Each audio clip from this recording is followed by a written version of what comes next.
energy that had been used in holding everything together in order to deal with real issues in real time. And quite liberating when I can pull it off and when other people can as well. And then, of course, there are the De Bono thinking tools, both in lateral thinking, which is his special twist on creativity, which comes from how the brain itself, the neurons inside the organ of the brain, transmit energy through which manifest as thoughts. And you cut across the patterns because the brain is a self-organizing patterning system. Its excellence is in creating these patterns, but when you need new ideas or creative ideas, you have to cut across the patterns to escape them. And that's this whole science that he refers to as lateral thinking. And we have a number of lateral thinking tools. I'm going to share one of them with you as a way to think on your seat and feet in just a moment. Then there's also De Bono's direct attention thinking tools, where you literally do direct your attention, you expand your perception, and also you learn how to think in what he calls parallel. You think in parallel. And that is where instead of when you're having a discussion with someone or you're taking in information and there's pros and cons and up and down and right and wrong, you lay everything down at the same time in parallel, even if they appear to be at odds with one another, whether we're talking about the ideas themselves or people with different ideas. You don't argue on the spot between the ideas or between the people. You actually lay them in parallel, and then later in the thinking process, if and as they are relevant to the discussion and the goals that you're seeking to achieve, you then hash them out and see which are most viable, most feasible, most beneficial, bring the most value for the least amount of effort, and so on. So there's a whole range of ways to approach thinking on your seat and thinking on your feet in order to separate out some of the tangled issues and complexities that are thrown on the desk with a pile of papers and so on. Now, one of the coolest tools is called random input. This is one of De Bono's lateral thinking tools. Frankly, he's put a label on a process which is natural, and there are different names for it, dissociation and so on, that Osborne came up with in the 30s and so on. But De Bono really created a whole battery of these thinking tools, and I too have refined them into what I call insight frames, which are thinking tools that do all of that. They expand your perception and direct your attention. Because when you do that, you actually get much more clarity and better results out of your thinking effort in dealing with any particular issue. So the idea behind the random input is when you have a thinking issue or a focus, and you want some new ideas or some creative ideas about it, but you don't have any other resources with you other than your mind, how you use a random input is, and by the way, I refer to it as sparking, because it's kind of like a spark in a spark plug. It triggers a whole process, a firing of your dendrites, of your neural processes that helps you come up with new ideas. So the way a random input works is you have a thinking focus. Let's just say you're at your desk and you're having to come up with ideas for, let's say the company holiday party. And they wanted a response pretty quickly. So you're on the phone with someone and they're expecting an immediate response even. That's even more realistic. So you kind of just look around the room and you find something that you can latch onto, whether it's a pair of sunglasses, or maybe it's I have a little container here of chewing gum, or there's a light, natural spectrum lamp I have on my desk. I could pick any one of those things. So I'd actually played with this a little bit earlier, and I took the issue of a safe reopening in a pandemic, and if we use the random input. So here I was at my desk, so I was thinking on my seat, and I saw what I have right in front of me here. It's green. It's got 3 legs. It's a shoulder massager, and if I press a little button on top, it actually, I could turn it off. There we go. It's a massager, and it jiggles, and it's, you put pressure on it, and it gives your shoulders a massage. So that's going to be my random input.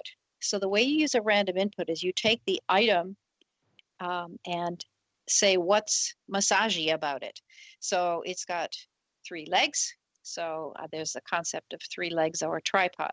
It's green. So that gives me some ideas, and I'll come back to them in a minute. It buzzes, as you heard, which to me talks about energy. You use pressure to make it go ahead, and that's another idea. And then it brings relief. So if I take the concept of the fact that it's green and the thinking focus is how to safely reopen after a pandemic, I might look for ways to spend more time outdoors, or how to be more healthy, or how to bring more calm into my daily life. And then, of course, I could get more specific with ways to do each of those things. The idea behind a random input or any of these thinking tools is to clarify your thinking relative to the purpose that you're thinking about that particular issue. So you want to keep honing down till you get practical, workable ideas. Sometimes they start out as wild and crazy, but then you can refine them and make them much more feasible. So from the tripod, that brings a whole notion of stability, or I might think of a camera with snapshots or a photo finish. So if I need some ideas from the concept of tripod and stability and photo finish, I come up with like a 3-legged stool, which means for post-pandemic reopening, it might be a 3-pronged approach. So one of them is the safety of using a mask and safe social distancing. A second of the 3 prongs might be stopping spread of germs, and that's everything from hand sanitizer, washing hands, cleaning surfaces, and so on. And then a 3rd leg might be self-care, everything from vitamins to getting enough sleep, which I understand is very important, and minimizing contact with surfaces or people that might be infected. So that just comes out of that tripod concept, taking it through stability from the green massager that looks like a little octopus. Energize, I think of, the buzzing and energy. Okay, I need to boost my immune system. How am I going to do that? Well, take more vitamins, get more exercise, tap my meridian points, and so on. So what you do is you take any item that's either in front of you, or you just look around a room. If there's nothing, there might be a chandelier, there might be a window shade, and you use that. And from the isness of whatever it is, in this case it was a massager, you then generate practical and specific ideas about your thinking focus.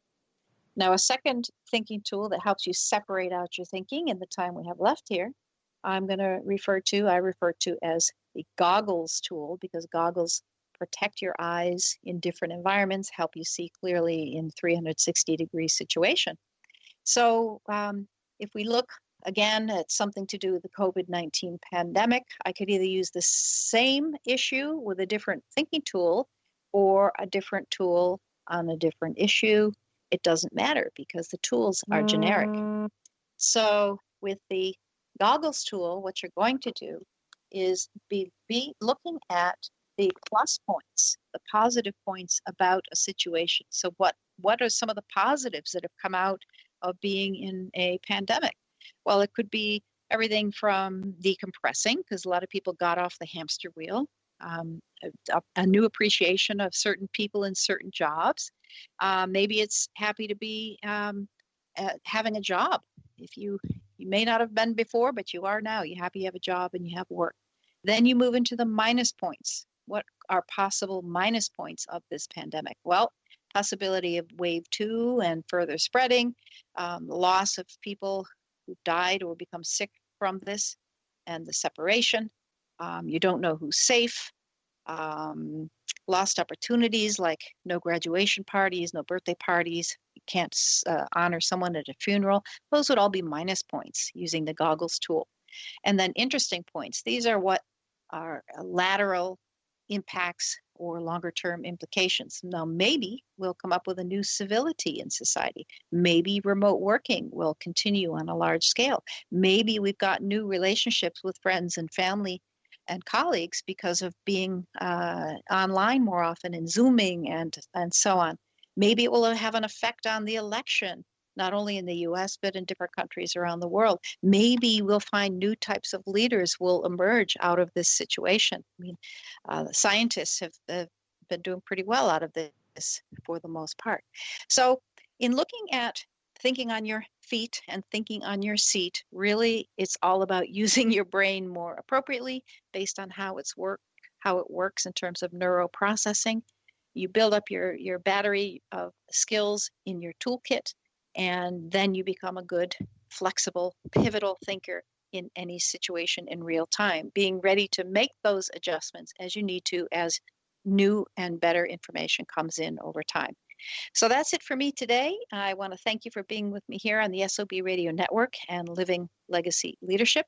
Look up also GameChangerThinking.com and see what else is going on. And I look forward to seeing you or having you join me next week. And do remember, the life you live is the legacy you leave.